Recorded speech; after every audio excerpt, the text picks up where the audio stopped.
Namaskar. I hope you can hear me fine. I just did a cursory check and it seems to be working fine. Big news.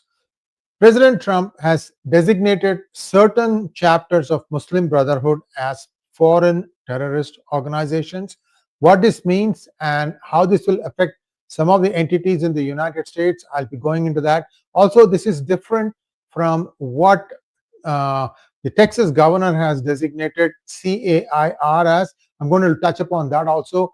As always, I have a small infographic and a request to all of you to please like this video, and if you have not already subscribed to our channel, do subscribe to our channel. This is coming on both portrait mode and landscape mode, and it is coming on our channel 2. I've got a lot of stuff on channel 1 today, so I thought I'll put this thing out on channel 2. So those of you who are watching it, please do share it among your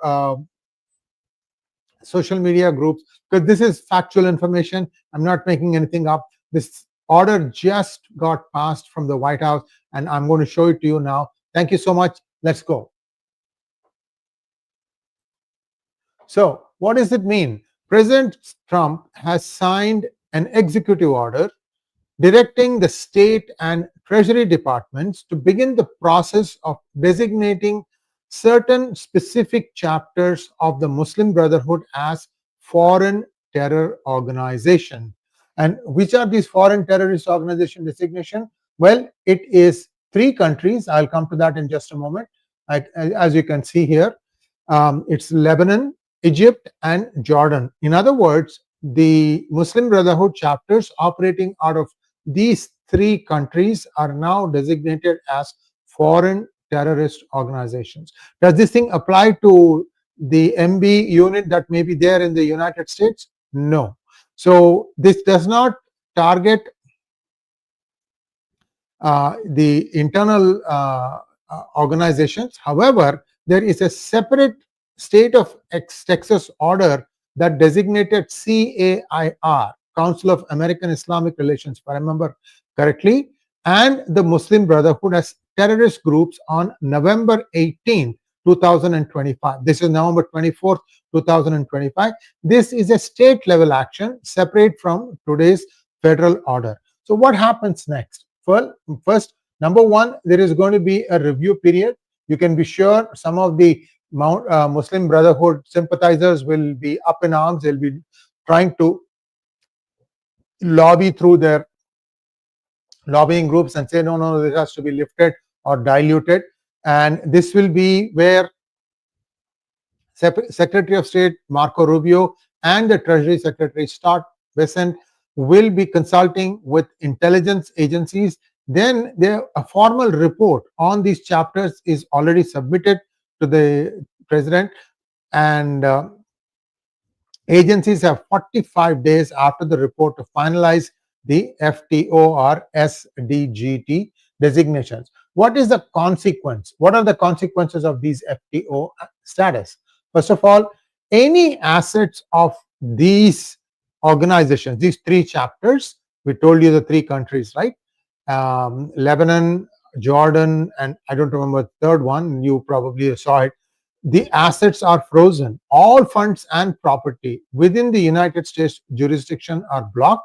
Criminal charges, it becomes a federal crime to provide material support, like for example money or training, etc. to them. Third, travel ban. Members are denied visas and barred from entering US. So it's a pretty strict order in my opinion. Let me go back and tell you which are the 3 countries: Egypt, Jordan, and Lebanon. We all know that it was in Egypt that the Muslim Brotherhood got started, and it got started as way back as in 1928, I believe. So this is a close to 100-year-old organization, and for that, especially the mothership, which is an Egyptian organization, to be designated thus is a body blow. At the same time, there may be other ways in which this could be done. This is a very sophisticated network that knows how to move money around. So I would say that this is more a statement of intent, and whether it's going to translate into action, we'll have to see it on a case-by-case basis, and it will probably be evident in 2 to 3 months time from now. And I'm sorry to unleash this in such a short notice. I just felt that this is important information, and we have been saying this for a long time, that CAIR has Muslim Brotherhood links, and now that has been brought out again. This is not just CAIR. I believe that many of the alphabet soup organizations, including Hindus for Human Rights, which is actually one of those from this same fountain that they drink the water, and I think Jewish Voice for Peace, if I remember correctly. There may be some linkages there. There may not be linkages, because I don't see Muslim Brotherhood units, subscribing to these two. And these are all under the big umbrella of Soros. Whether it got distributed or not, only investigations will reveal. But I am hoping that some of these things will now start scrambling, and they'll have to really see what they can do. I think the best thing to do is to disband some of these chapters and not allow such things to happen again. But who are you and I? I mean, we just pay our taxes and we go on. One can only hope that the right thing is done, because this is a huge cancer that is spreading across the world, and at least America has woken up and said enough is enough. And that's all I have. There are no questions from all of you. So thanks for joining us at this short notice to watch this thing. And I will be adding a bunch of references to this video, so you can go back and look at that in more detail on what really played out, what are the reasons for doing this, and why this has been taken. Because this is something like a preemptive action, which is good. And somebody was asking, what's your message? My message is nothing. I'm just analyzing what happened. To me, it looks like a preemptive action of something big that's about to happen. Let's wait and see. Thanks for watching. Please like, share, and subscribe to our channel. Don't forget to click on the bell button for notifications. Namaskar.